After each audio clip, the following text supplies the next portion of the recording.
We did it. We got the doors out. We got the doors back in. And then more importantly, I got the tubs out and into the tunnel. Also, there was a lot of swearing. But we're there.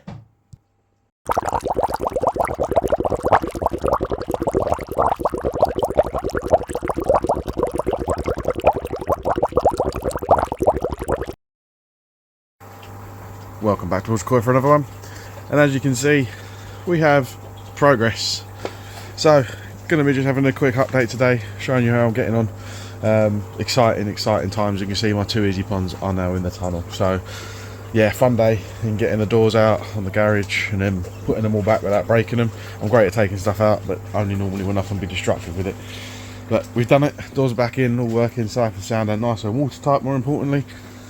And I've got these bad boys in here, so I can really start planning the next phase of how these are going to sit. So I've tried different combinations with these. I've had, so these are the 2,500 litres, I think off the top of my head, each one. So I'm going to have about 5,000 litres in total just with the two, plus whatever I run in the Nexus. If I run the sieve, I've got another filter, sort of vortex style one, maybe for a moving bed as well, or alpha grog to put on, along with a drum, and then I've got side and returns. So yeah, I've been trying to decide, I've been back again, how to set these up in here. At the moment I've landed with two side by side, if I can work the plumbing out from the bottom drains, if I've got enough space either side. I've had them in an L shape, and then I've also had them next to each other but spun around the other way, so they're parallel still, but with a gap down the edge, down the side. I think I prefer them like this. I have got access from the back because I can open the back door, which is important still, but just trying to work out what to do. So what I'm currently looking at, the idea would be, is obviously you have the bottom drain in each one. I would try and feed that the bottom drain pipe down there out in 4-inch, come along the sides, one into that first outlet, same along here, along this way, one into the second outlet. Obviously that one being such a shorter distance, it's going to have more of a flow rate to it, but I'm hoping it shouldn't be too much of a problem.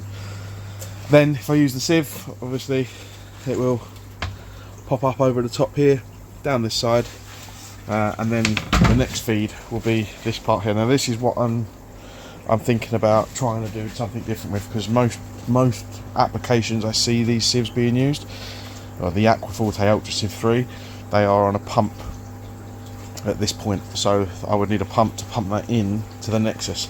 Problem I've got, I would then have to probably have that gravity return. I don't have the height in here, and I don't really want it gravity return because the one I've got set up in the garage means I have to climb up to sort out all the time. I quite like the idea of having one at this height.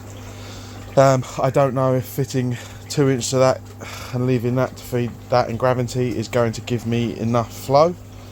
Obviously probably ideal for the moving bed flow, but then I don't know if I'm going to be able to match what I need to take out of it the other side, to keep it all nice and level. In here I'm also going to be putting the drum, I think, the Draco drum that I've got that we've refurbed.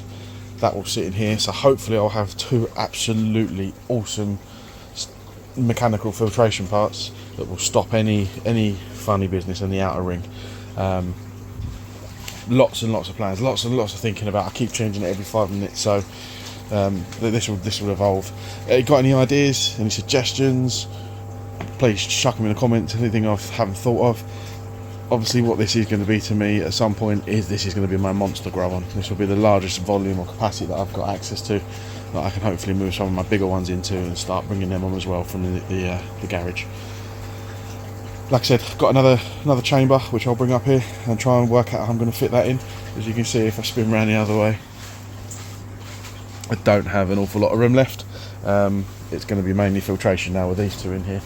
Maybe depending on what I do with this one, nearly stacked it, I will be able to bring up the other IBC if I can squeeze it in, but that's another one that can take up the conservatory, my quarantine tank still.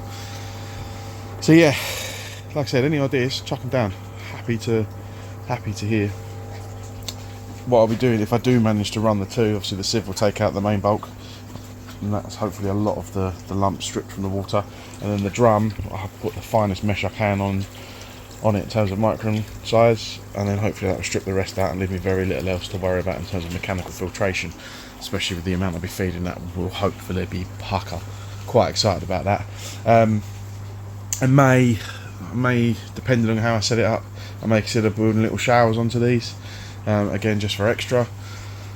I get the, obviously being in the tunnel, I'm going to get all the heat I need during the summer, and actually it stays not too bad in here while it's quite mild. Certainly a lot warmer in here than it is outside, so yeah, excited, actually really excited, I'm going to get these up and running. So going to take me a little while yet. I've got to do some more cleaning of this, because I used that on the pool last year and I left it and sat, and I've cleaned it out once, but it's regrown all of its lovely mould and bacteria. I've got to get some more media. I've got to set up the thing. I think I'm going to use a tank of Alpha Grog, because I'm really happy with the Alpha Grog in that. It's done really well, and the Cyperax as well. A good mixture of that, but again, it's expensive stuff. Pump and a UV stroke ozone of some kind. So yeah, like I said guys, just wanted to give an update where we're at. Hopefully you've seen some progress there.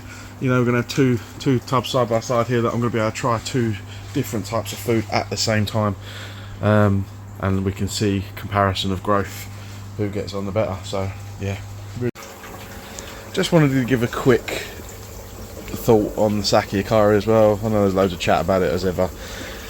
It is expensive, it really is. However, I don't think, and I'm going to try this, so we'll see, but I don't think I would be able to do what I'm doing and getting away with what I'm doing in this tiny grow on. I mean, look at my water, it's like mud. The amount of food I'm chucking in here, with the amount of fish that are in here, and how they're growing, and how I'm bringing them on, I don't think I'll be getting away with this in another type of food. Certainly from the food that I used before, which I believe was actually Coppins, from what I can gather. The filter stunk. The water was jank. I'm going to start using the ozone on this, testing the ozone, see how we're getting on, because I think that's going to take me to the next stage. Now they're all getting bigger, but yeah, just in terms of it, the water quality, how it stays. The water turns like the colour it has, and it becomes like mud. But it stays habitable, and the appetite, everything else, they love the food. And that is, I think, probably one of the most important things, is that the fish continually love the food, and which means they continually eat and they continually want more. So yeah, I'm going to try it, I'm going to test it. This will be for a future one. I don't think I'd get away with what I'm doing in here with another type of food, so that'll be interesting. I think there's around 15 fish in here. I've not actually counted how many are in here. There's a lot of fish in here, and they're all growing particularly well now. It is heated, as you all know, and it runs just off the roto shower with 40 kilos of Alpha Grog and 10 litres of Cyperax in it, and 1 sieve, and it's doing really well. So yeah, we're all congregating down here now, you can see them. This also gives you an idea of how dirty my water gets, because that is just over halfway drained and you still can't see the bottom. But we're all swimming near the top because they love this wet up there, and I'll put in. This is definitely helped as well, having some more oxygen. Cool. Anyway, just wanted to add that very quickly. As always guys, please do support the channel, give me a like, give us a subscribe, help me grow a little bit, keep feeding that YouTube algorithm, and I will catch you next time. Cheers guys, have a good week.